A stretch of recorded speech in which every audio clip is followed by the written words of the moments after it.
एक और बड़ी जानकारी गाजा पट्टी के लिए दरअसल हर गुजरता पल मौत और तबाही लेकर आ रहा है। इजराइल अब हर मिनट में एक बम जरूर गिराना चाहता है, जिसकी वजह से हमास में डर बहुत ज्यादा है। लेकिन गाजा में 8000 से ज्यादा लोगों की मौत के बाद इजराइल ने अपनी रणनीति बदल ली है।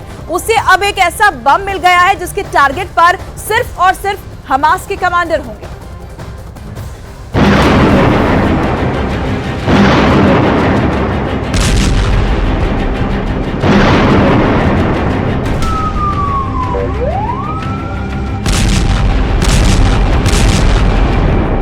एक मिनट में एक बम की थ्योरी पर काम कर रही इजरायली आर्मी। गाजा बारूद का बक्सा बन गया है। पूरे गाजा को जमींदोज करने के लिए इजरायल की सेना हर मिनट एक बम के हिसाब से दाग रही है।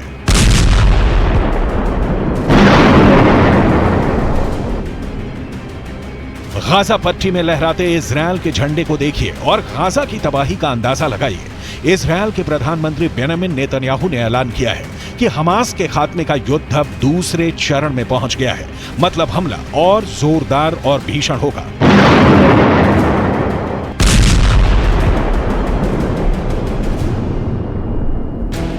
इस वक्त इजरायल बम बरसाने के लिए किसका इस्तेमाल कर रहा है, इसकी डिटेल आपको आगे दिखाएंगे। लेकिन उससे पहले जलते गाजा की सबसे ताजा तस्वीरें देखनी जरूरी हैं।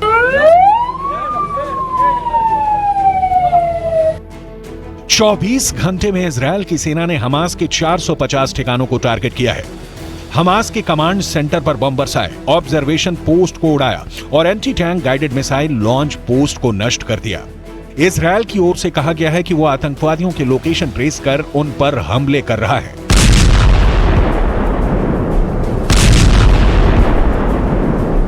न्यूयॉर्क टाइम्स की एक रिपोर्ट के मुताबिक इजरायल ने उत्तरी गाजा को युद्ध का मैदान घोषित कर दिया है। आईडीएफ ने जमीनी कार्रवाई करते हुए हमास के आतंकी के घर को बुलडोजर से तोड़ दिया। ताबूत में तब्दील होती इमारतें, जमीन पर फिलिस्तीनियों और हमास आतंकियों के उड़ते चीथड़ों से पूरी गाजा पट्टी कांप रही है। हमले की तेजी देखिए कि महज एक घंटे में इजरायली वायुसेना ने 100 फाइटर जेट से 5000 से ज्यादा हमले किए हैं।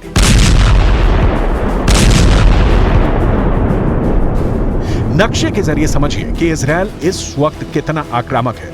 उत्तरी गाजा में इजरायल की जमीनी लोकेशन को समझिए।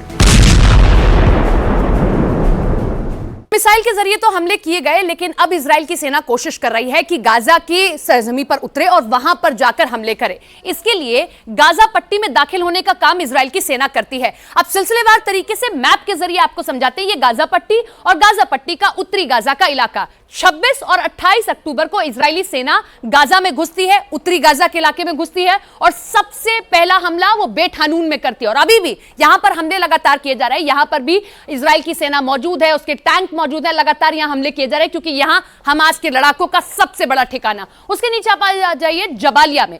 जबालिया में इस वक्त ताजा हमला किया गया। जो हाल में हमले किए गए कुछ घंटों पहले, वो जबालिया में किए गए। जबालिया इसलिए अब सबसे मुश्किल हालात इसलिए हैं क्योंकि यहां शरणार्थी शिविर भी बने हुए हैं। यहां तमाम वो लोग रह रहे हैं जो शरणार्थी शिविर में बने हुए हैं। इसके आगे बढ़ते हैं रिमाल जबालिया के नीचे वाला इलाका। यहां पर आप देखिए कि यहां पर भी हमले किए गए। अल जदीदा, यहां पर भी लगातार हमले किए जा रहे हैं। और इसी के साथ में गाजा सिटी को भी निशाने पर लिया गया है इजराइल की सेना की ओर से। और नीचे आता है जोहर अद दिक, यहां पर भी हमले किए जा रहे हैं। जमीनी हमले का सबसे बड़ा मकसद यह है कि सुरंगों तक पहुंचा जाए जहां पर हमास के कमांडर्स अपना ठिकाना बनाए हुए हैं।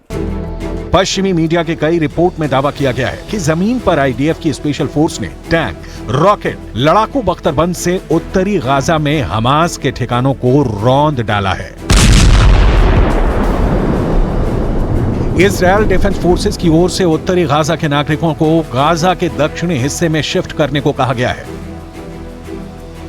गाजा पट्टी की इंच की जमीन पर बमबारी हो रही है, लेकिन इस बीच हमास और हिजबुल्लाह भी नहीं रुक रहे हैं। इजराइल को उत्तर में हमास के कमांडरों का सामना करना पड़ रहा है, तो वहीं दक्षिण से हिजबुल्लाह हमले तेज कर रहा है। इजराइल इस वक्त 2 फ्रंट वॉर लड़ रहा है और इस परिस्थिति में इजराइल लगातार हमले तेज कर रहा है ताकि एक मोर्चे को तबाह करके दूसरे मोर्चे पर पूरी ताकत के साथ युद्ध लड़ा जा सके।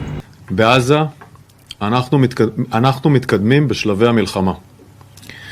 הלילה כוחות צה"ל נכנסו לשטח צפון רצועת עזה והרחיבו את הפעילות הקרקעית.